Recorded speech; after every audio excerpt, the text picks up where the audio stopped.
Mas vamos lá, Anne Sabatini, hoje no Mulheres à Sexta, uma honra imensa ter você aqui, Eu né? que agradeço.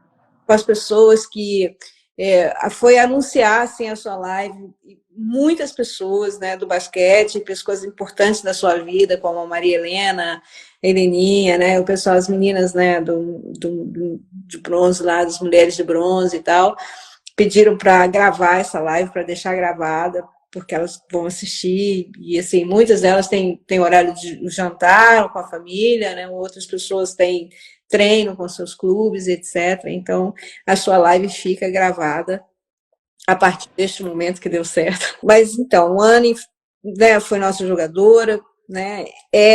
Né, assim, nossa técnica 6 vezes premiadas, tem um blog dela que foi escrito no site Mulheres à Sexta, www Mulheres à Sexta, no qual a gente chama a Anne de Furacão, Anne, né? Porque são muitas coisas que você conseguiu aí na sua carreira, que realmente em muito pouco tempo, né? De carreira como técnica e de jogadora, né? Então, assim, o que a gente tem realmente é uma honra de te receber aqui, né? E para quem não te conhece, eu gostaria que você falasse um pouquinho de você, né? Uhum. Você chegou no basquete aos 11 anos, né? E já logo entrou assim de cara na BCN, né? Eu tive o privilégio de nascer em Piracicaba, né? E dar de frente com um projeto grande de basquete feminino, todas as cidades no Brasil, seja agora ou ao longo dos anos que tiveram esse privilégio também. Eu acho que todas as meninas deveriam se sentir assim como eu me sinto privilegiada, né? Porque eu trabalhei muitos anos em Americana e vi pessoas mudarem de outros estados até para a Americana para poder dar sequência no basquete feminino, né? Então, eu não tenho outra palavra senão me considerar privilegiada de ter nascido lá, né? E eu era, assim, muito moleca, né? Quando eu assisti o documentário da Mulheres na Sexta, muitas coisas melhoraram, muitas coisas mudaram, mas algumas coisas, até aquele momento que eu comecei a jogar basquete, era ainda muito parecido, né? Você ficava o dia inteiro na rua jogando bola, falava, essa menina aí, né, não é mais menino do que menina, né? E assim, eu tive que encontrar um nicho onde não fosse ofensivo gostar de jogar bola, né? E aí é que entra o privilégio de ter tido o programa do BCN, naquela época tinha escolinha para muitos lugares na cidade, né? E eu comecei fazendo no ginásio municipal, e tive ali a oportunidade de ter professores técnicos maravilhosos, onde eu aprendi muito, como você comentou, a Maria e a Heleninha, que para mim é um pouco difícil falar Maria e Heleninha, mas Dona e Doninha, né? Mas bem do interior mesmo, né? Mas eu não tive assim um destaque enquanto atleta muito grande, sabe? Eu falo que, novamente, privilegiada de ter vivenciado o basquete, assim, na época, no BCN, né, quando você tinha ali os 17, 19 anos, você já começava a frequentar os treinos do adulto. Seja para pegar rebote, seja para fazer uma parcela do treino, né? Então, eu pude ver, seja a geração da Maria Helena e da Heleninha, já como técnicas, e a geração da Adriana, da Paula, tal, como jogadoras, né? Embora eu nunca tenha atingido o nível delas, mas eu aprendi muita coisa, né? De ver, de ver, assim, o comprometimento. Eu acho que não tem palavra melhor do que essa, né? Sim. Então eu aprendi muita coisa, e aí eu comecei a ser eu comecei na faculdade de Educação Física aos 17 anos, e na época nem era a faculdade que eu queria fazer, mas eu não tinha condição de fazer uma outra faculdade, porque os horários não batiam, né? Tinha que treinar de manhã e à tarde e estudar à noite. Mas depois de 6 meses na educação física, eu falei, é isso daqui mesmo, esse é o caminho que eu tenho que levar, e até hoje estou aí correndo atrás de bola. E assim, mas você lembra por que que você entrou no basquete ou sim, basquete estava lá disponível e você foi lá ver qual era? Eu não cheguei a escolher, assim. Meu pai só achou que eu tinha que fazer alguma coisa, entendeu? Que eu ficava o dia inteiro jogando bola na rua. E aí ele foi em busca de informação na Secretaria de Esportes e ficou sabendo que tinha um projeto de basquete. Eu comecei a fazer. Eu não tinha a dimensão do tamanho do negócio, né? Sim. Porque Piracicaba foi um centro importante por muito tempo, né? Uhum. Desde a geração do documentário que vocês fizeram, até mesmo depois do título de mundial e tal, tudo, né? Claro Uhum. que nem sempre foi o mesmo nível, teve seus altos e baixos, mas, como eu disse, foi um privilégio da entrada ali, depois começar já a fazer parte das equipes, entendeu? Na época que eu era mais novinha, tinha alguma ascensão na minha idade, na minha geração, mas nunca cheguei perto de ser uma Paula ou muitos outros nomes que eu poderia citar. Mas, com certeza, o exemplo de ter visto ela jogar, ela treinar, fez toda a diferença, né? Sim. Então, toda vez que eu tenho a oportunidade de tirar uma foto, de trocar uma mensagem, trocar um e-mail, nossa, eu me sinto assim, Uhum. sabe? Não só com ela, mas com outras pessoas também. Para eu conseguir o meu visto de trabalho aqui nos Estados Unidos, é, você deve saber, né, o tamanho da burocracia que tudo é, né? E eu precisei de cartas de recomendação tanto de pessoas no Brasil como de pessoas nos Estados Unidos. E eu tenho o privilégio de, dentro dos minhas 900 páginas de documentação, ter carta da Paula, ter carta da Adriana, ter carta da Maria Helena, da Heleninha, né? E tenho também técnicos importantes aqui nos Estados Unidos, né? Como a técnica de UCLA, o técnico de North Carolina, a antiga técnica de North Carolina, NC State, sabe? Florida State, BYU, que aposentou agora. Então, assim, toda uma documentação reunida que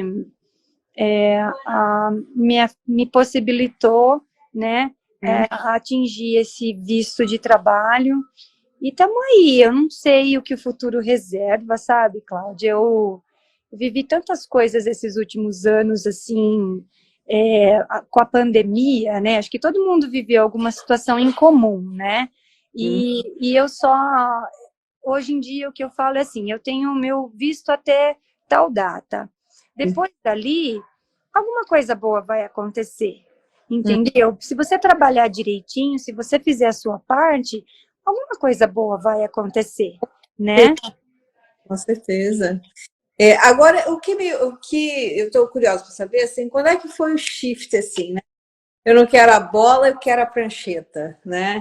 Porque para a mulher é bem, assim, interessante você pensar, né, de ser técnica e tal, e a gente vê poucas técnicas ainda, infelizmente.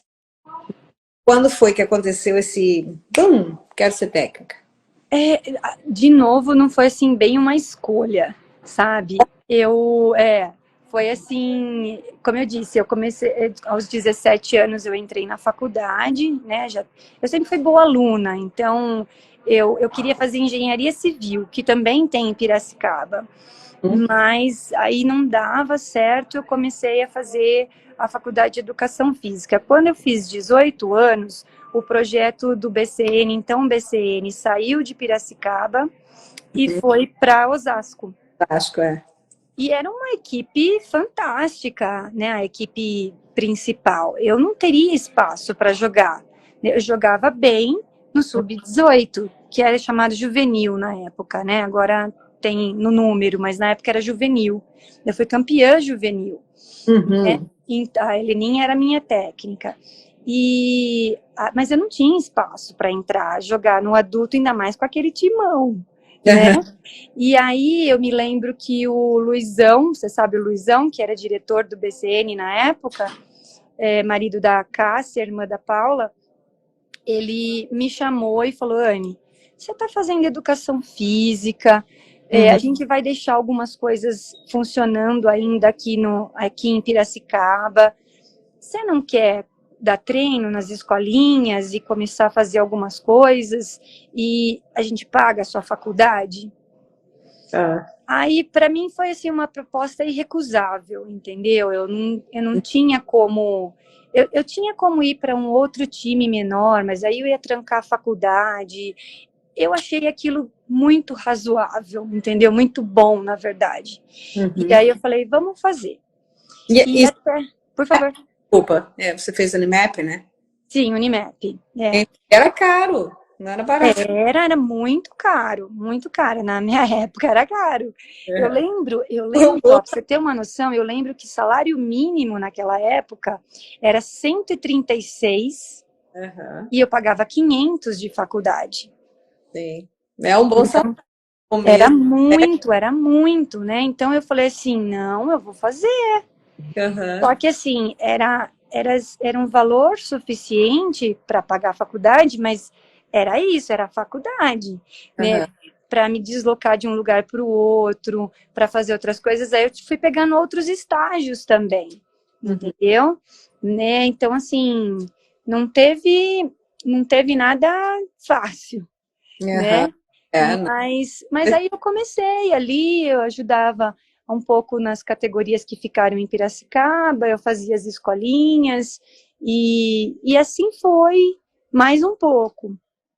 Aí eu voltei a jogar na cidade ao lado, Santa Bárbara, um pouquinho, e aí no meio daquele ano, o Paulinho e a Mila me chamaram para trabalhar em Americana.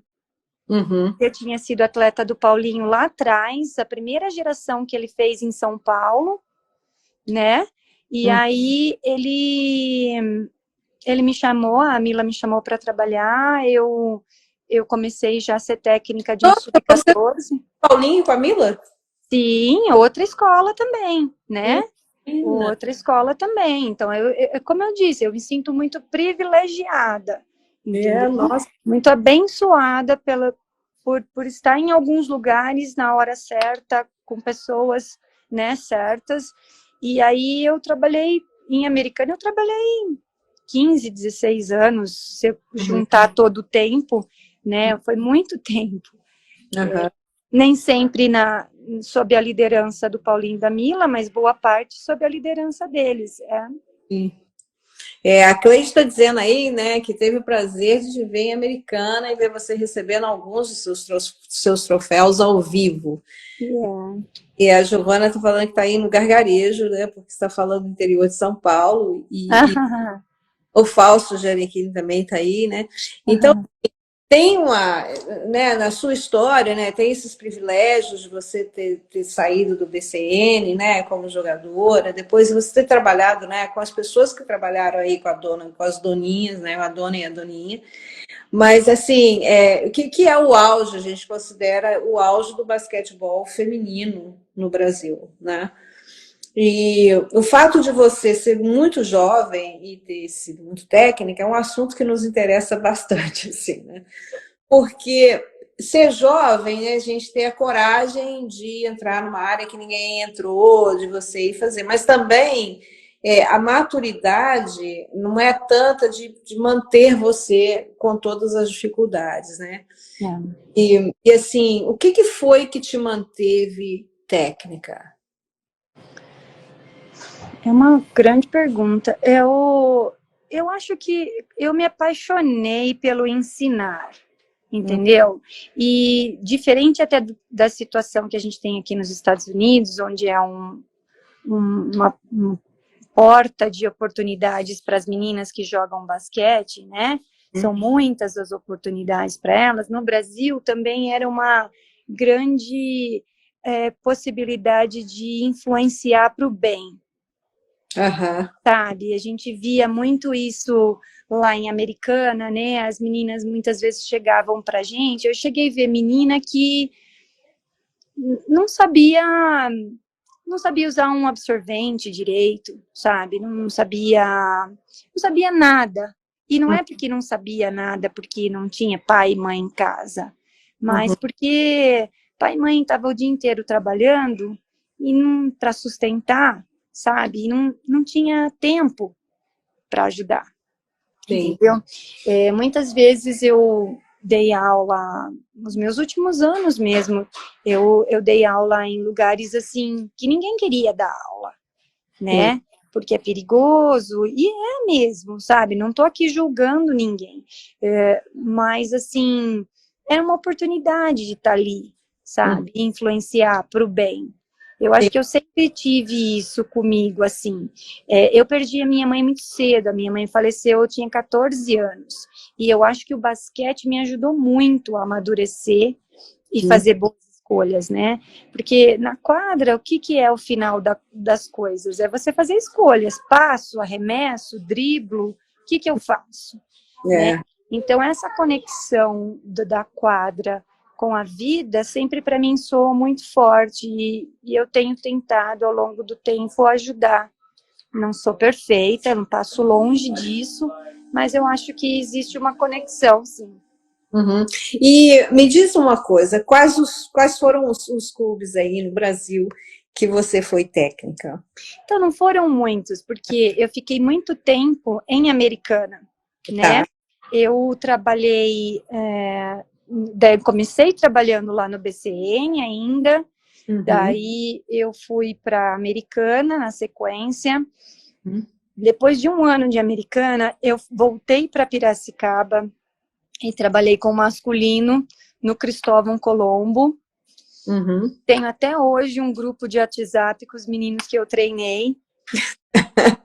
Eles estão tudo já formado, com filhos já, e de vez em quando a gente posta alguma coisa lá e dá risada junto. Uhum. Trabalhei 3 anos no Cristóvão. Uma parte do tempo que eu trabalhava no Cristóvão foi só lá, e uma parte eu trabalhei também em Americana, voltei para Americana, fazia os dois. Sim. E depois eu fiquei só em Americana, depois eu prestei concurso em Santa Bárbara do Oeste, fazia Americana e Santa Bárbara. Então, assim, sempre muito trabalho, Uhum. mas muito orgulho também, muita coisa a, a cumprir. Esses prêmios que a Cleide mencionou não Uhum. são só meus, né? Eles são, eu fui lá buscar, eu sempre falava isso para as pessoas que trabalharam comigo, eu estou indo lá buscar, tá no meu nome, mas não são só meus, né? A gente sempre tem uma comissão por trás, que daí aparece o nome do técnico, mas não é só a gente, né? Uhum. Eu ouvindo você falar assim é tão engraçado, né? Porque você tem uma fã, né? Que é a Helena Cardoso diz assim, né? Eu sou fã, né? Da Anne Sabatini, né? E falou mesmo assim, né? Eu sou fã da Anne Sabatini, uma pessoa de integridade, de uma integridade ímpar. O que a gente vê, Anne, é que assim, o mundo do esporte, né? Você tem várias, tem muitas pessoas envolvidas, mas você tem dois lados. Um lado que é o lado da fama a qualquer preço, né? O lado da política, né? Que andam junto com isso aqui, e o lado de pessoas que são realmente empreendedoras e fazem pelo esporte, tem uma dedicação aí absurda, né? O esporte até chamam os abnegados, né? Não se joga nem por dinheiro, nem por camisa, nem por nada, né? E aí, uma coisa que Mulheres da Sexta tem falado muito é que a gente não precisa passar por essas agruras, não precisa passar por essas dificuldades, porque isso já é histórico, né? As pessoas já passaram por isso, já conseguiram um lugar, né? Hoje eu até estava conversando com o Rogério como que foi importante essas mulheres terem saído em 65, terem feito todos esses jogos, convencerem o Comitê Olímpico Internacional de que mulher podia jogar, mas que ninguém fala sobre isso, né? É. Então é muito legal quando a gente pesquisa. Existe essa. Travou para mim um pouquinho, travou um pouquinho para mim. Fala, por favor, novamente. Não, está falando que uma coisa que é importante é quando a gente vai fazer uma pesquisa sobre você, né? merece mesmo, né? Esses 6 prêmios de melhor treinadora pela Federação Paulista de Basquetebol, né? E, e assim, para você, a medalha de prata sub-16, que deu a vaga garantida para o Mundial, é a coisa que você mais exalta. Existe a parte da Anne, que é essa pessoa que é abnegada, e é uma pessoa que também hoje acredita mais em buscar pelos os direitos, né, de se ter um esporte de boa qualidade, de se ter incentivo do país para o esporte. Eu fico pensando assim, vamos pensar no topo do basquete feminino, que seria a WNBA. Uhum. Se você comparar os salários das meninas que jogam na WNBA com os salários dos homens que jogam na NBA, eu acho que dá para chamá-las de abnegadas também. Uhum. E aquilo é o topo do mundo. Você não acha? Eu acho, e é uma coisa muito interessante a gente pensar sobre isso, né? Porque eu sempre digo o seguinte, né? Que diversidade e tudo não é uma questão demográfica, né? Sim. Essa coisa do respeito à diversidade é uma questão de entendimento e consciência da dignidade humana, não é? Acho que já passou, assim, na minha opinião e na minha visão, já passou bastante da época das brigas políticas pela questão dos direitos. Eu acho que a gente tem que ir a gente tem que entrar num processo de respeito e dignidade, que é um ponto acima dessa pirâmide social de direitos legais e de igualdade, de não sei o quê, né? Porque as atletas mulheres jogam tanto quanto os atletas homens, não é? Uhum. O mesmo tanto, tem o mesmo tanto de dedicação, né?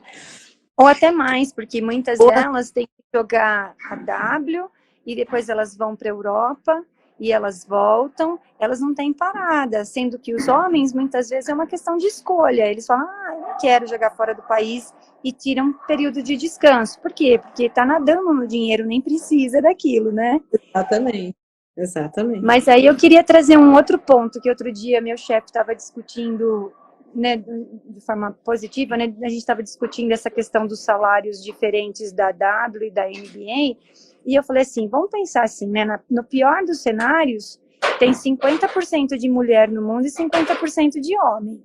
Uhum. A grande questão que fala é que não pode pagar as meninas do mesmo jeito que pagam os meninos, porque o lucro do masculino é muito maior. Uhum. E é real, são números, né? Não dá para questionar números. Mas aí eu falo, onde estão essas mulheres que não consomem esse produto feminino? Pois é, e aí entra naquela história que foi 2 semanas atrás, eu fiz uma pergunta para o assim, o que as mães ensinam para os meninos que não ensinam para as meninas? A gente vê, por exemplo, um consumo, né, do esporte absurdo entre meninos, crianças, meninos. E se tem mães são fãs que assistem os jogos, que levam as crianças para os jogos e etc., mesmo assim, você vai ter uma resistência das meninas de continuarem participando e consumirem o esporte. Exatamente. E eu acho que, e mesmo assim, o trabalho que você está fazendo, né? Você está trazendo à tona assuntos do basquete feminino. Uhum. Mas quantas pessoas, quantas mulheres que questionam ou que reclamam do cenário, mas não fazem? Uhum. Mas tem muita gente, sabe, Anne? O que acontece é que, por exemplo, eu sou uma pessoa independente, até um certo ponto. Eu tenho a Thaís, que está aí, que é dona da Miss Lily, que fica me cobrando as coisas, né? Fala se eu trabalho para ela. Mas é verdade mesmo, porque se ela não estiver em cima de mim, o site não anda, né? O Instagram não anda, porque, na verdade, esse projeto de uma criança minha, tem que rolar, entendeu? Mas, por exemplo, se eu estivesse trabalhando para um jornal ou para uma empresa, eles vão falar assim, Cláudia, Não nós dá. na sua live hoje. Vai ter que ter alguma coisa aí, porque eu quero 300 pessoas nessa live. Mas eu não tenho esse interesse, Sim, entendeu? O meu interesse, por exemplo, com as lives, é que as lives aconteçam, que a sua história seja registrada, porque eu sei que 400 pessoas, 500 pessoas vão assistir futuramente. Onde estão essas consumidoras? Eu acho que a mulher, ela pode ser uma consumidora se ela tiver uma educação para isso. sim, Entendeu? sim. Porque agora é o estereótipo, né? O homem senta com a cerveja na frente da televisão e assiste futebol, basquete, vôlei, até a programação acabar. A mulher senta, assiste filme, que é um estereótipo, não estou dizendo que isso acontece. Aham. E se a gente tivesse mais mulheres consumindo, mais mulheres, eu tenho certeza que a briga ia ser Mais justa. um É, pouco diferente. Agora, com relação aos salários, você vê, a CBB brasileira, depois que o Gui assumiu, com a turma dele, né? Primeiro, as mulheres já começaram a receber a mesma coisa que os homens. A viajar na mesma classe do avião que os homens. sim, E isso depende muito também das pessoas que são líderes nessas associações, com certeza. né, da consciência, porque mudar a NBA pode mudar a qualquer momento. Basta entrar uma pessoa com uma força muito grande e dizer, ó, agora a mulher tem que receber a mesma coisa que os homens. A WNBA, você vê, olha que absurdo. O basquete masculino entrou nas Olimpíadas em 48, né? Uhum. É. Eu vi no documentário que estava falando lá no comecinho, era 41, né? Não, A proposta.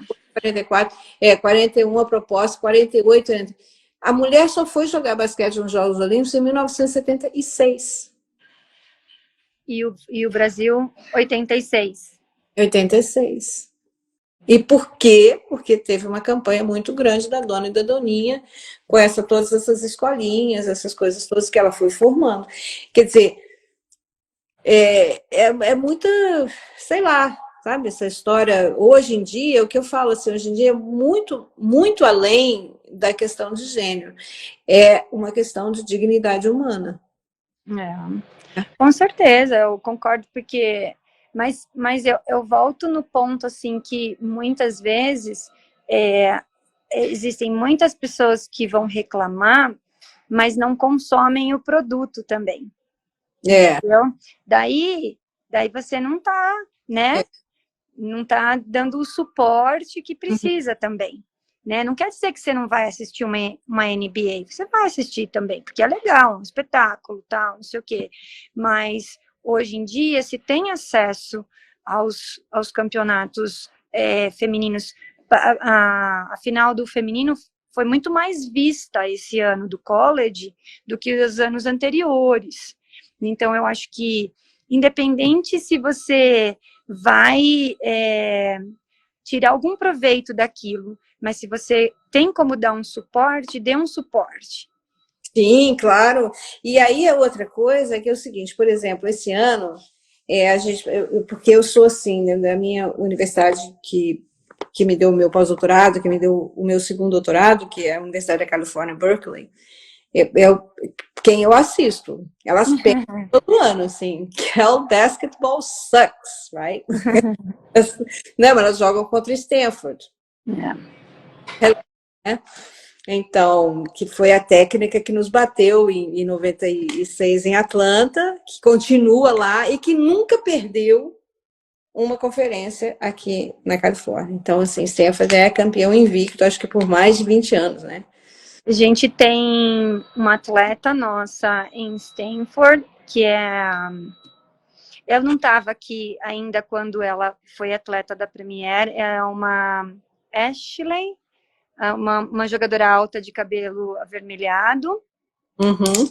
E a outra atleta do Colorado, que é a Fran, que é em terra, ela é irmã de uma atleta nossa agora. E a gente está mandando a Lauren Betts, que vai ser freshman. Se Oh, prepara aí, ela é 6'7". uau!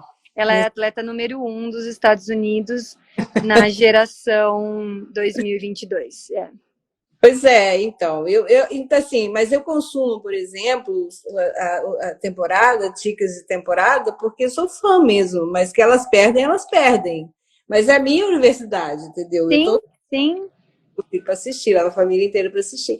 E o ginásio está cheio, sim, entendeu? sim, Então, eu acho que é isso, assim, independente de ganhar ou perder, você tá lá. Mas também sim. no Brasil era Fluminense, né? Então eu já estou acostumada Já sabe o caminho. com o seu caminho de sofrimento. Mas aqui, me conta uma coisa.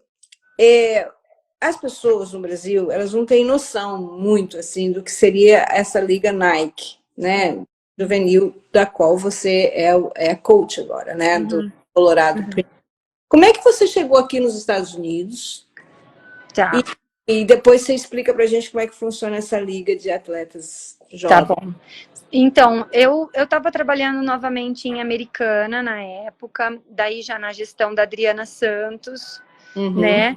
E a gente estava fazendo um trabalho muito interessante. A Adriana tinha me contactado, falou: olha, a gente não tem mais aquele patrocínio todo, mas a gente quer fazer alguma coisa, a gente quer movimentar a cidade e tal. E aí eu trouxe algumas ideias para ela, que eu já tinha vindo para os Estados Unidos, visto como são os torneios. Na minha opinião, Cláudia, espero que isso não derrube sua live, mas eu acho que as federações no Brasil são um atraso de vida para as categorias pequenas, entendeu? Eu acho que isso encarece o processo e diminui a quantidade. Mas espero que isso não derrube sua live. E, mas é a minha opinião, Uhum. tá? E não estou dizendo que as pessoas são de má fé ou nada, só estou dizendo que isso diminui a quantidade. Uhum. E, e aí eu falei para ela, vamos fazer algumas coisas diferentes, umas coisas assim, assim, assim, e ela abraçou o processo, e aí começamos a fazer, a dar oportunidade para muitos outros times que não tinham condição de participar de federação, como era o nosso caso naquele momento também, a jogar, entendeu? Compramos algumas brigas com pessoas difíceis, mas aí a gente se. Ela tinha costa quente e eu estava atrás dela, e a gente também acabou. Aí, quando a gente foi fazer um torneio assim, já mais a nível de Brasil, eu falei para ela: a gente vai trazer a Paula, homenagear a Paula, porque eu quero ver alguém arrumar briga com um torneio que vai homenagear a Paula, né? Então, assim, a gente foi dando passos as coisas estavam caminhando num rumo muito interessante. E aí, eu já tinha ajudado algumas meninas saírem do Brasil e virem para os Estados Unidos, seja para high school ou para junior college, e elas já estavam já começando esses contatos com as colleges, né, no processo de recrutamento. Alguns deles às vezes me contactavam e foi abrindo algum caminho, mas eu nunca pensei em abrir um caminho para mim. Eu queria o caminho para elas, né? E daí um dos técnicos de high school delas um dia me ligou e falou: Anne, a BYU está com uma vaga de assistente aberta, você não quer concorrer? Eu falei: mas o que eu tenho que fazer, né? Daí ele falou: você tem que fazer isso, aquilo, e eu entrei para concorrer, mas assim, sem nenhuma pretensão, sabe, de entrar. Eu queria ver como é que era o processo, ver em que ponto que eu estava do processo, tal. E aí eu, depois de um tempo, fiquei sabendo que assim mais de 100 pessoas tinham aplicado. Uhum. Aí eu falei: eu tô fora, né? Imagina. Aí eu sei que passou um tempo, eles fizeram uma entrevista, e falaram: vamos ver quantas pessoas que ficam para a semana que vem. E aí, na semana seguinte, falou: olha, a gente chegou a 8, você está entre os 8. Eu falei: nossa, né? 8 e tinha 100, eu estou entre os 8, eu já estou feliz da vida, para mim já está bom, né? Uhum. Então, daí ele pegou e falou assim: só que agora nós vamos entrevistar esses 8 pessoalmente. e no seu caso não vai ter como, porque a gente não tem como pagar a sua passagem, mas a gente vai fazer outra entrevista pelo telefone com você. Naquela época a gente nem tinha, assim, o FaceTime e tal, tudo, né? E daí o meu marido pegou e falou assim, pois nós vamos pagar a sua passagem, você vai lá. Uhum. Eu falei, Felipe, eu não tenho chance com esses 8. Você vai gastar dinheiro só de pagar a passagem. Daí ele pegou e falou assim, não, mas nós vamos pagar a sua passagem e você vai. E aí eu vim, entendeu? Mas assim, sabendo que eu não tinha muita chance. E aí eu conversei com o técnico da BYU, que ele sempre me tratou muito bem, ele está se aposentando agora. E aí eu falei para ele falou, olha, nós estamos agora indo para 4 na semana que vem. E você está entre os 4. Eu falei, nossa, né, já semifinal, agora já tá bom, já tá bom. Mas você cria aí você já cria alguma expectativa, né? Porque você foi subindo tanto, mas aí ele não me escolheu. Ele escolheu uma pessoa que tinha sido atleta dele, uma pessoa muito qualificada, tal, tudo também. Então, assim, mas eu fiquei de boa, eu achei que foi legal participar do processo. Aí passou mais uns dias, ele me ligou e falou assim, olha, sei que não deu certo aqui, mas tem uma outra universidade que eu conheço, o head coach, e eu acho que você devia ir para lá. Daí eu falei, poxa, vida, Nena, vai entrar tudo no processo de novo, tal, né? E o processo é longo, é desgastante, você fazer entrevista em inglês, você já fica com aquele, né, suador, assim, não é só língua, tal, o que vai perguntar, o que eu tenho que saber. E hoje eu sei muito mais do que eu sabia há 5 anos atrás. E daí aí eu falei, tá bom, né?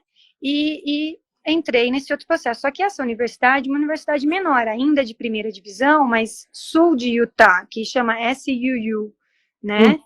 E daí o técnico conversou comigo, o assistente fez outra entrevista no outro dia, e depois ele me ligou e falou assim, nós decidimos que nós vamos contratar você.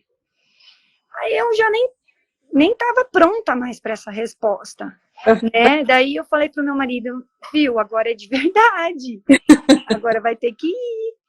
E aí eu estava num momento muito bom no Brasil. Se você me falasse se eu queria ir embora, eu não queria ir embora naquele momento, sabe? Mas é o que eu falei para Adriana na época, eu falei, eu não sei se eu vou ter outra oportunidade, sabe? Então, assim, até foi interessante que você falou lá no começo que é preciso ter coragem, né, de deixar a quadra e começar a ser técnica muito nova, e eu acho que isso é uma outra coisa que precisa de muita coragem, né? Você largar o seu país para você ir para outro país precisa de muita coragem. Isso porque a gente não sabe o que a gente vai passar, porque se soubesse, ainda talvez você não viesse, né? Mesmo. Então, daí eu fiquei lá na SUU por poucos meses, porque o meu head coach foi dispensado, foi, né, demitido, e aí todo mundo é demitido junto. E aí eu comecei a fazer outras entrevistas, mas eu dependo de visto de trabalho, e o visto de trabalho que eu tenho, ele pertencia à universidade. Então, eu podia trabalhar para eles. Daí eu falei, nossa, né, vamos começar, e começo a fazer entrevista daqui, faz entrevista dali e tal, não sei o quê. E aí eu tinha uma atleta brasileira jogando pela Premier, e ela comentou com o Keith Van Horn, que era o dono na época, ele foi atleta de NBA mais de 10 anos, fez 2 finais de NBA, que eu estava procurando emprego. E aí ele falou, fala para ela me ligar. Aí liguei para ele, aí ele falou, olha, mas eu acho que eu quero contratar você, mas eu tô entrando de férias agora, eu quero ter 1 mês de férias, e eu só vou poder te entrevistar em agosto. E eu tinha data para deixar o país. Para eu esperar até agosto, eu tinha que trocar o meu visto para turista, para ficar mais um pouco, para daí esperar sem ter certeza se alguma coisa ia dar certo. Sim. Sabe? E para mim, eu já estava no Brasil. Falei, não, vamos embora, né? Daí o meu marido de novo, ele falou, não, você vai esperar a sua entrevista. E daí eu esperei a entrevista e daí deu tudo certo, comecei a trabalhar. O Kiff deixou o programa ano passado, mas foi muito interessante ter trabalhado com ele, né? Uma pessoa que vivenciou alto nível, né? Uhum. Ele fez final pelo, pelo New Jersey contra o Lakers na época de Shaquille O'Neal e Kobe Bryant junto, né? Ele marcava o Shaquille O'Neal. Uau! Ele é imenso e ele falava que ele era pequeno perto do Shaquille O'Neal, né? E ele também fez outra final contra o Cavaliers na época da primeira vez que o LeBron foi campeão. Ele daí já estava no Maverick, ele estava naquela época. Foi muito legal trabalhar com ele, assim, tem um lado difícil, porque é uma pessoa que é alto nível, então espera tudo com excelência, mas aí volta lá atrás, a escola que eu fiz lá atrás, com Maria Helena Heleninha, com Paulinho e muitos outros grandes técnicos que foram meus técnicos ou que eu tive o privilégio também de trabalhar junto, não era pesado para mim, entendeu? Era só uma continuação daquela escola que eu vivenciei. E, infelizmente, ele teve um problema de saúde ano passado e ele deixou o programa, mas o meu chefe novo também, super prestativo, me dá, assim, muita carta branca para fazer muitas coisas dentro do programa, sabe? E, assim, só por uma curiosidade, o meu marido, ele precisou de uma cirurgia em abril de 2020, quando a gente já estava no Colorado. E você sabe como é louco a coisa de medicina aqui nos Estados Unidos. É assim, a cirurgia ia ter que doar o fígado, o rim, deixar lá. Só voltava com a perna certa, mas o rim, o fígado ia ficar lá no hospital. E daí a gente achou melhor que ele voltasse para o Brasil para fazer a cirurgia. Como eu trabalhei muitos anos na Unimed, eu conhecia muitos médicos bons, né? E eu pude trocar mensagem com um excelente ortopedista de Americana, e ele falou: Anny, manda ele para cá, eu acerto tudo para você no hospital particular aqui, e ele faz cirurgia, faz a recuperação e volta embora. Parecia muito simples, né? E ele foi. Assim que ele foi, fez a cirurgia, veio o Covid, fecharam as fronteiras. Nossa! E o meu filho foi, né, nosso filho foi junto com ele, e eu fiquei 14 meses sem ver meu marido e o meu filho. Porque embora a gente tivesse documentação, a gente tivesse tudo certinho, Podia sair, eu não podia sair daqui. eu não podia sair, eles não podiam voltar. E daí eu fiquei 14 meses sem ver meu filho e meu marido, sabe? E daí, em junho do ano passado, meu marido pegou Covid no Brasil. E ele não tem nenhum problema de saúde, mas por algum motivo ele foi parar na UTI, muito sério. E daí eu estava no meio da temporada aqui, eu sentei com os meus chefes e falei: olha, vocês têm visto que eu tenho feito tudo que eu posso, né? Mas agora eu tenho que ir embora. O meu filho está sozinho dentro de casa. Naquela época as pessoas não estavam vacinadas ainda integralmente no Brasil. Como que uma pessoa ia para lá para cuidar dele, se a casa devia estar cheia de vírus, né? E o meu marido indo para UTI. Meu Deus. E eu até estava em Salt Lake no dia que meu marido foi para UTI. Eu falei, hoje no caminho vindo para Salt Lake, eu falei: nossa, eu penso, quase um ano atrás, eu estava em Salt Lake, que eu adoro Salt Lake, eu sou mormon, né? Então, eu adoro Salt Lake. E aí eu peguei e falei assim, foi um dia que eu olhava para o templo e falava: o que eu vou fazer? Eu queria fazer assim e estar lá em casa, né, no Brasil. E aí eu fui embora para o Brasil, e fiquei presa no Brasil também. Não podia voltar. E aí, quando abriram as fronteiras, eu liguei para o meu chefe novo, falei: ó, abriram as fronteiras, você quer que eu volte? Ele falou: pega o primeiro avião. Aí, em 3 dias, eu tive que reunir tudo. Aham. E voltei para cá e meu filho e meu marido depois voltaram depois de 2 semanas com as coisas mais organizadas. Mas eu tive que voltar assim. Não, Então, assim, a vida é muito louca, né? A vida. menina, que situação, hein? Como ficar numa temporada nessa situação, porque é sua família e tudo. Nossa, mas tá todo mundo bem agora, graças Tá todo mundo bem. Eu acho que, embora tenha sido muito difícil, a gente aprende muitas coisas na dificuldade, né, Cláudia? A gente aprende a não ficar brigando por pequenas coisas, é, que já passou muito tempo longe, né? A gente aprende. Às vezes a gente cai ainda na cilada de falar, ah, essa toalha molhada aqui em cima, mas, enfim, vai aprendendo, vai amadurecendo, sabe? exatamente. Então, vida que segue. É, nossa. Mas agora ficou faltando a gente você explicar um pouco das ligas, assim, né? Porque a Tá. gente falou um pouco das federações, esse embargo, né? Que é um embargo burocrático, é um É, embargo financeiro e que é. acaba lá no processo uma coisa que não é muito, como é que fala?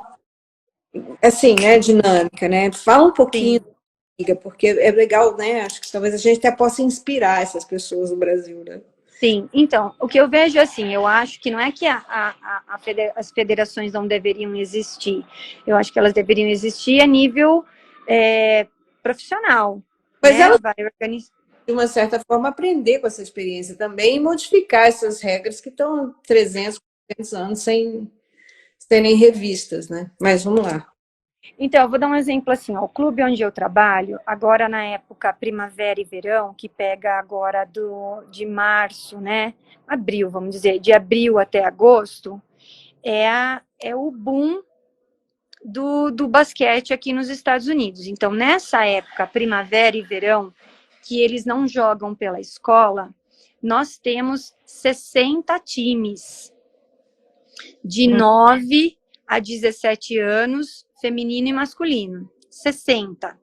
Tudo é grande, tudo é número, né? Vai comprar a tag para pôr na mochila é 600 que compra, vai comprar uniforme é 700 que compra, Uhum. sabe? Então, sim, tudo quantidade grande.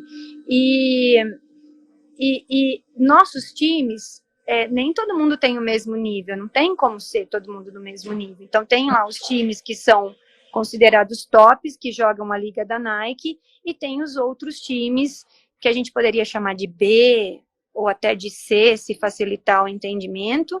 E aí, enquanto gestores do programa, a gente escolhe qual campeonato cada time vai jogar, porque mais importante do que ganhar ou perder é estar dentro de um nível que vai ser bom para aquela molecada, Sim. entendeu? Que não vai ser fraco demais, mas também que não vai ser forte demais. Uhum, E uhum, aí é que eu acho que os torneios, ao invés de um campeonato anual, são muito interessantes, uhum. entendeu? Porque os torneios, vamos dizer assim, vamos dizer que você tem o seu time, eu tenho o meu time. O meu time não tem quase dinheiro, como é o caso de muitos times aqui. Juntaram ali o pessoal no bairro ali e é um time, né? Então, meu time que não tem muito dinheiro, a gente vai jogar 2 torneios, 3 torneios locais. Já Uhum. aqueles times que têm mais dinheiro e quer ir para o outro lado do país jogar um torneio grande, vai, entendeu? Você não fica preso a um negócio ou outro, Tá, né? tá. Então, eu acho que o primeiro ponto é esse, é que quem tem mais dinheiro joga mais torneios, quem tem menos dinheiro joga menos, mas joga, Uhum. entendeu? E É. segunda coisa é a situação de que você pode escolher o nível que você vai jogar. Você não Uhum, fica preso a um único nível, né? uhum. Porque uma equipe hoje que começar, sei lá, uma prefeitura X lá, que montar um timinho, para ela colocar aquele timinho na federação, é um pulo muito grande. É um pulo muito grande financeiro, de nível, sabe? É técnico. Então, eu acho que isso flexibiliza muito mais, né? Se você tem torneios para jogar ao invés de um campeonato anual. Uhum. Mas, para explicar a respeito da Liga da Nike, que daí é uma coisa grande. Para você fazer parte da Liga da Nike, você tem que ser convidado por eles. Então, Sim. o programa onde eu trabalho, eles participam da Liga da Nike desde 2012. Nós somos um dos grupos mais jovens da Liga. Para você se manter na Liga, você tem que ter uma quantidade X de times, você tem que demonstrar como esses times estão indo, quem são os técnicos que participam. Tem muitos critérios, entendeu? Que você tem que descrever para falar, olha, eu estou aqui e eu pertenço a esse espaço. Eu tenho que continuar. Então, assim, por exemplo, ano passado, como eu disse, nós tínhamos a menina número 1 dos Estados Unidos. Não sei se você sabe, mas existem quase 400 mil meninas jogando basquete nos Estados Unidos no nível de high school, dos 15 aos 18 anos. Então, imagina o peso de você ter a menina número 1 no seu programa. Entendeu? A gente tinha no passado uma outra menina que fez parte da seleção nacional dos Estados Unidos sub-16. Ela foi seleção dos Estados Unidos sub-16, que é uma grande coisa também, né? Uma disputa imensa. E ela foi seleção nacional dos Estados Unidos de vôlei também. Ela jogava os dois. Uau. E os dois no nível mais alto possível. Então, todas essas coisas você tem que demonstrar enquanto projeto para você se manter ali, né? São 32 times, parece um número grande para nós que não estamos acostumados no Brasil com uma quantidade dessa, mas 32 programas nos Estados Unidos é um número muito selecionado. Muito selecionado. Né? Não, beleza, porque se a gente colocar, acho que eu nem tenho esse apanhado de times, desse número de times, mas só na Califórnia, né, ele chega a 282 times, que são só no estado da Califórnia, né? Na Califórnia tem 4 times UIBL, 4 times. Call Sparks, Call Stars, Call Swish e West Coast Premier também é Premier. Então, assim, na Califórnia é muito populosa, né? E tem muito, e é uma batalha, sabe? Finais de UIBL, semifinais, os 8 times que vão estar ali disputando porque depois você começa, são 32 times, e aí você joga dentro do seu pool, e daí você vai platina, como que vai traduzir isso agora? Vamos dizer assim, série A, B, C e D, entendeu? E daí, se você tá na série A, o nível é muito alto. Tem muitas faculdades de D1 que, na minha opinião, pode vir a perder para um time de UIBL, sabe? Porque, né, nos Estados Unidos são 351 universidades de primeira divisão no basquete feminino. É um número muito grande também. Então, assim, muito selecionado. Desculpa. A live que a gente exporta, né? As pessoas competentes aí, assim, sem nenhum filtro, né? Porque imagina você no Brasil fazendo o trabalho que você está fazendo aí. Então, eu não sei por quanto tempo eu vou ficar aqui, sabe? Como eu te disse, para mim não é... Eu já pensei assim no passado, mas hoje eu tenho o meu visto, tenho a possibilidade de ir mais para frente aplicar para o Green Card, mas a gente nunca sabe se vai ser aceito ou não. Mas não é uma coisa que me dói se eu tiver que voltar para o Brasil. A única coisa que me dói se eu tiver que voltar para o Brasil é que, assim, eu voltaria para bater de frente com algumas pessoas. E aí a briga é grande. E eu sou pequenininha. O Neto tá aí, né? Na live. Tá ouvindo, né, Neto?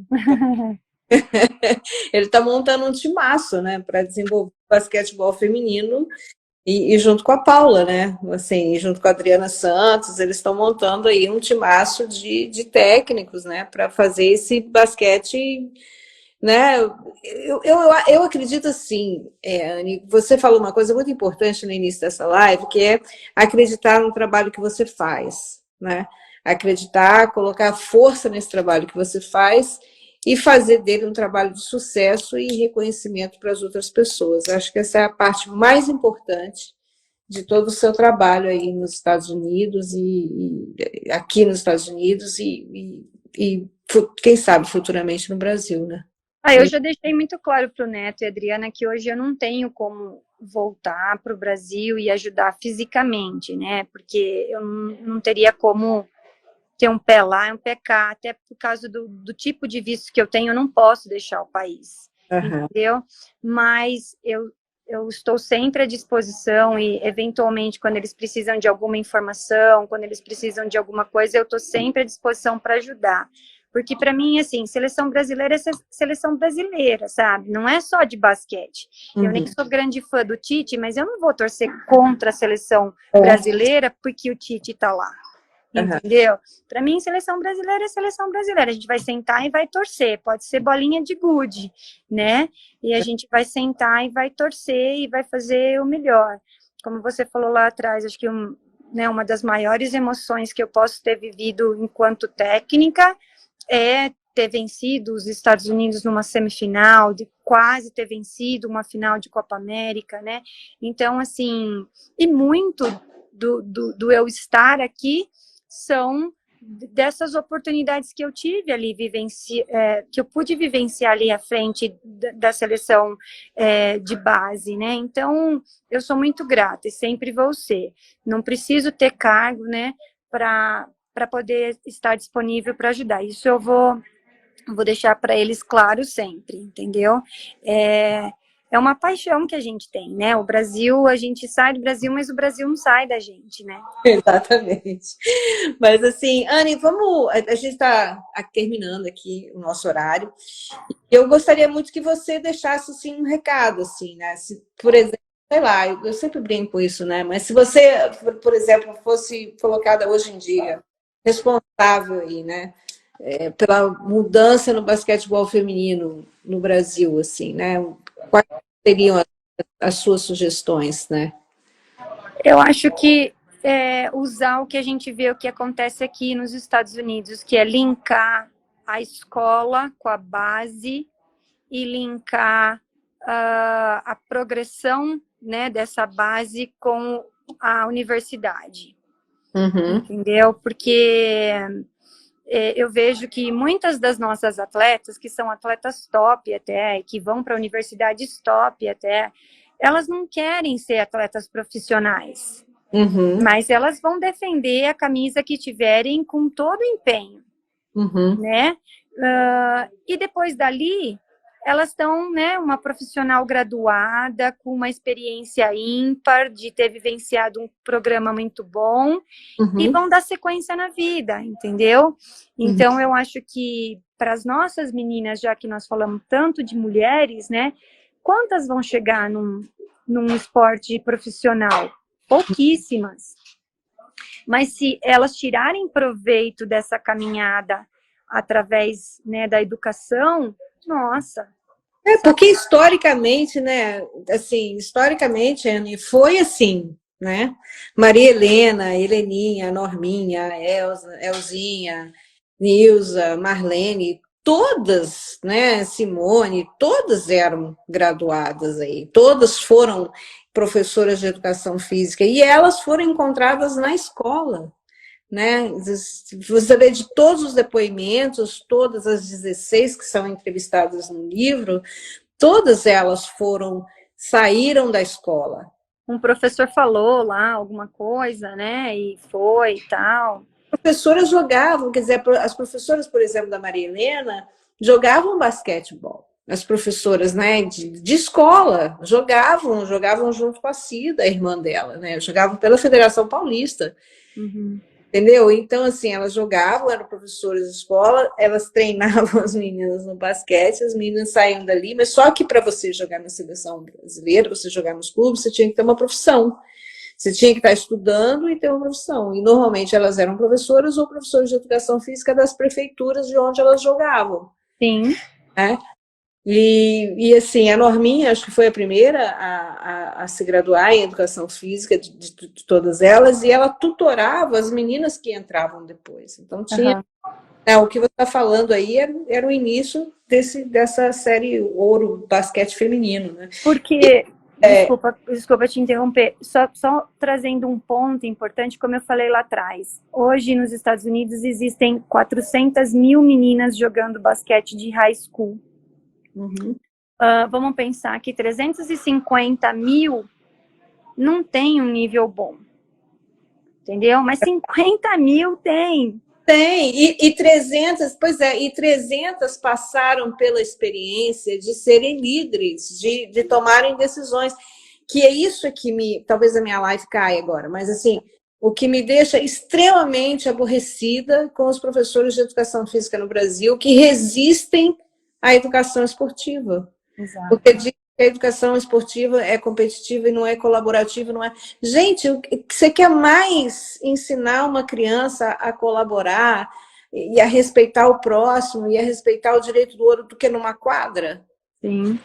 Então, Nós temos no nosso programa um programa que a gente chama de Little Ballers. Eu coordeno esse programa. As crianças começam com 3 anos. 3 anos. Eu vou te dizer que alguns estão lá e não sabem o que estão fazendo, entendeu? Eles estão correndo de um lado para o outro. Mas tem muitos que já têm uma boa noção do que eles estão fazendo. E aí vai do profissional que está encabeçando o negócio de não dar essa conotação. Quem venceu, venceu. Quem não venceu, perdeu. Entendeu? Não é essa conotação que precisa ser. Todos os pais que estão na arquibancada vão aplaudir um time, vão aplaudir o outro, entendeu? Nessa idade vai ser assim. Uhum. Exatamente, tem essa coisa é do profissional mesmo. Eu vejo isso pelos técnicos que eu tive, né? Em que eu tinha um técnico que dizia como é que é, que treino é jogo e jogo é guerra. E tive uma professora de educação física que dizia, né, treino é preparação para a vida. Se você respeita o seu adversário, você aprende com ele. Então, tudo depende mesmo do profissional, mas é isso aí. Acho que a gente tem que mudar um pouco a mentalidade também, né, das pessoas que trabalham na escola. Mas o link que você deu é o link de sucesso da escola. Eu acho que é fácil dizer, né? Como você falou, vamos pensar assim, né? Numa hipótese e tal, então é fácil falar, né, Cláudia? Eu sei que existe muita burocracia por trás. Mais uma vez, teria que brigar com muita gente. Né? Brigar com muita gente. Então, não estou aqui para dar lição para ninguém. Mas eu vejo aqui as meninas terem... Quantas vezes eu vi em Americana uma menina parar de jogar porque ela precisava trabalhar. Uhum. Agora, eu vejo aqui que uma menina, se ela continua jogando, ela vai ter a faculdade custeada. E vai abrir um monte de portas. Né? Agora, quantas vezes eu vi também uma menina de uma situação melhor no Brasil, ela ter que parar de jogar porque ela tinha que se preparar para o vestibular ou ela não ia entrar na faculdade. Uhum. Então, as duas situações não são legais, elas não casam com a universidade, entendeu? Então, o Carlos está falando alguma coisa aqui, vamos ver. Nossas pedagogas não têm informação de apoio ao esporte. A política tomou conta da sala de aula. Infelizmente, né, Carlos, a gente que é apaixonado pelo basquete, a gente sabe o quanto que o basquete pode ajudar. A gente teve uma menina formando agora aí pertinho de você, na Universidade de Fresno, né, uma menina de Americana. Ela se formou recentemente, se formou esse ano na Universidade de Fresno. Poxa vida, quantas vezes eu fui chamada na escola daquela menina, entendeu? Que ela não ia para a escola. Pois sabe? Nossa, e outra coisa, assim, no Brasil agora tem um projeto que eu sou fã mesmo, de carteirinha, da Laiane de Souza, né? Que era uma menina da Rocinha, que tem uma live dela, depois se você tiver curiosidade de assistir, mas a Laiane era uma menina que cresceu na Rocinha, né? E que dormia na barraca de cachorro-quente da mãe, em frente aos clubes funk, que começou a jogar basquete, fez mestrado na Georgetown University, entendeu? É hoje uma das líderes jovens do Comitê Olímpico Brasileiro, do Comitê Olímpico Internacional, né? Montou um projeto na Rocinha agora que chama Mudando o Placar, Então, quer dizer, você tem pessoas assim, né, que saem do basquete de uma forma. Maria Helena e Heleninha têm histórias belíssimas de meninas assim que nunca talvez chegaram na seleção, mas que fizeram parte dessas 300 mil aí, né? Com certeza. Deixa eu falar uma coisa que eu fiquei pensando durante essa semana, se eu lembrava alguma história para contar de Maria Helena e Heleninha, né, para casar com o nome do blog, né? Uhum. A Maria Helena, eu lembro que quando começou a sair computador, assim, de você ter computador em casa, tal, assim, ela já tinha, né? Ela tinha. E se a gente voltar mais um pouco no tempo, quando muitos atletas iam jogar no Brasil que falavam inglês, né, ou falavam espanhol, né, que a gente teve muitas atletas de Cuba jogando naquela época também, né, e algumas americanas jogando, ela falava, né, e eu lembro de eu, assim, muito jovem, eu olhava para ela e eu falava assim, nossa, mas como ela é boa, né, como ela é inteligente, né? Como ela é à frente do seu tempo, Uhum. né, e eu acho que esse tipo de exemplo é muito legal, né, Uhum. é muito legal, ele inspira muitas pessoas, por mais que às vezes todo mundo tem seus problemas com seus técnicos, não vai concordar sempre, vai ter corte, não é esse o caso, entendeu? O que fica depois é o que foi legal, que foi bom, Uhum. né? E ela foi exemplo de uma mulher forte, que na minha opinião nem sempre é a mesma coisa que feminismo, né? Na minha opinião, ela foi um exemplo de uma mulher forte para muitas de nós. E eu acho que isso inspirou e motivou muita gente. Uhum. E que aí que volta a questão da dignidade e respeito, né? Independente do seu sexo, cor, religião, orientação sexual, que seja o que for, você tem que tratar as pessoas com dignidade e respeito, né? E tem que lutar pelo aquilo que você acredita. Eu acho que esse é o ponto mais importante de tudo, lutar pelo que você acredita e ser respeitado por isso, né? Porque ninguém está querendo um melting pot, né? O que as pessoas querem é que as diferenças sejam respeitadas, que as pessoas sejam respeitadas na sua dignidade, né, de ser humano.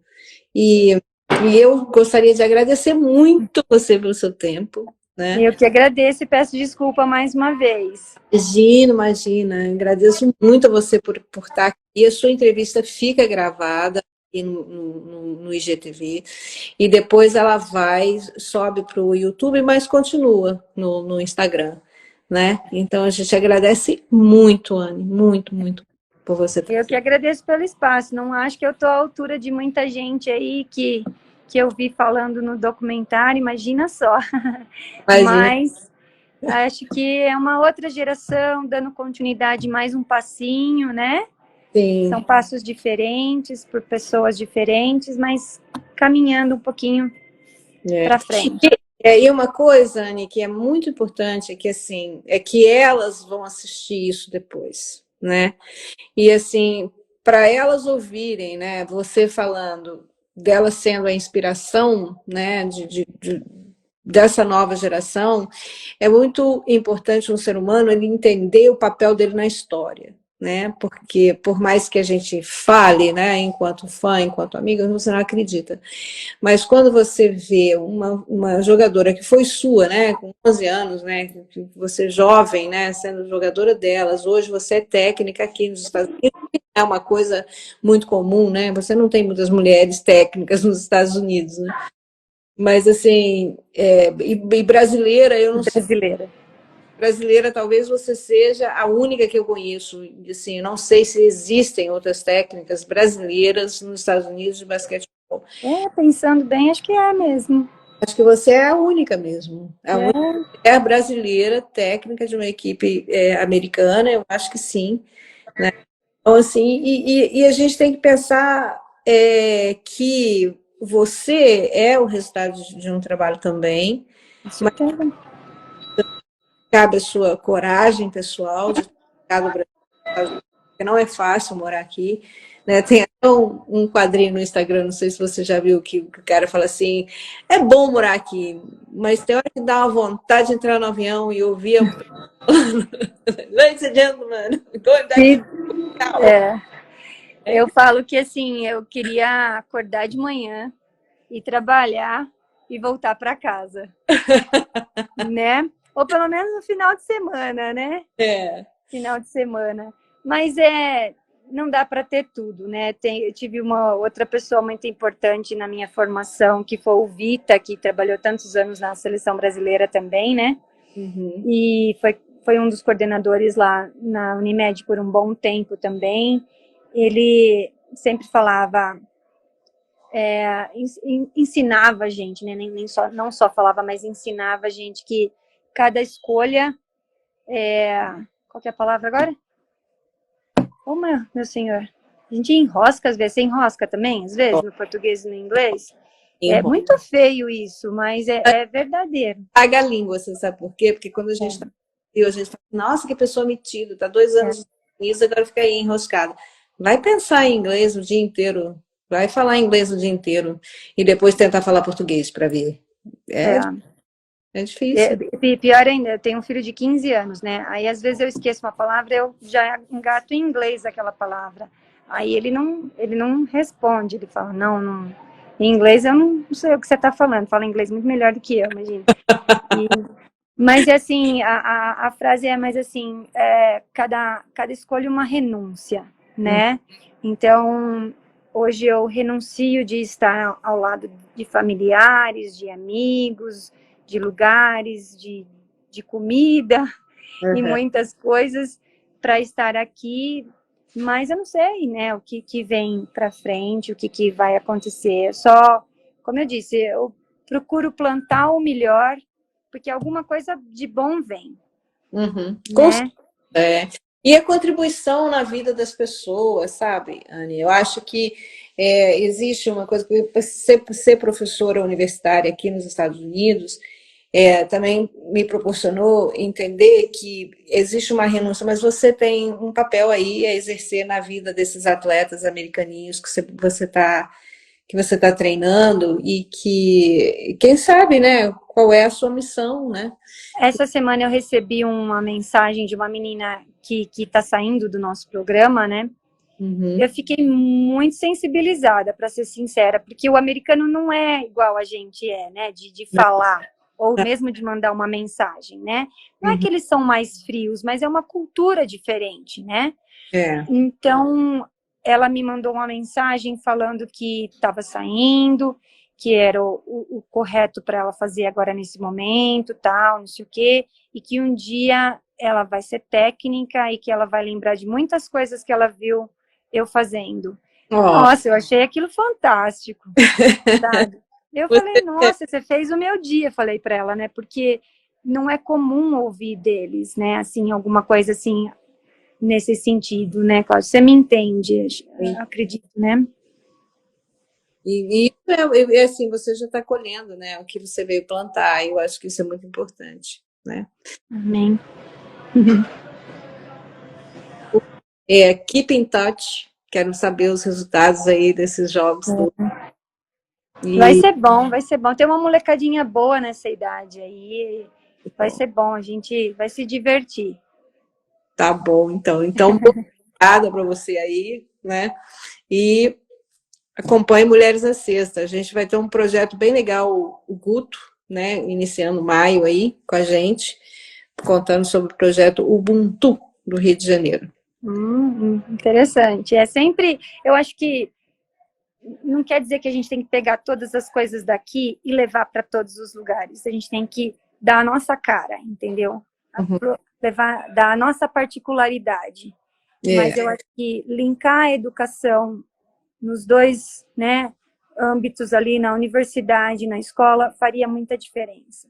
com certeza, né? Que a gente volte, né, a fazer isso, né? Vamos aguardar. Já tem umas universidades aí dando bolsa, né? Já tem umas coisas já acontecendo. Então, é Nós só temos uma quantidade boa de meninas, e meninas que provavelmente o Neto vai colher bons frutos lá com elas, né? certeza. Muito obrigada, agradeço demais a sua atenção. Por favor, passa para frente um beijo grande para as donas e as doninhas lá, todas. Elas vão, E certeza. um privilégio, mais uma vez. Tá bom, querida. Obrigada. Um abraço grande para você aí e muito sucesso. E o que precisar, estamos aqui. Tá bom? Muito obrigada, que a senhora abençoe. Até mais. Amém. Um abraço. Tchau.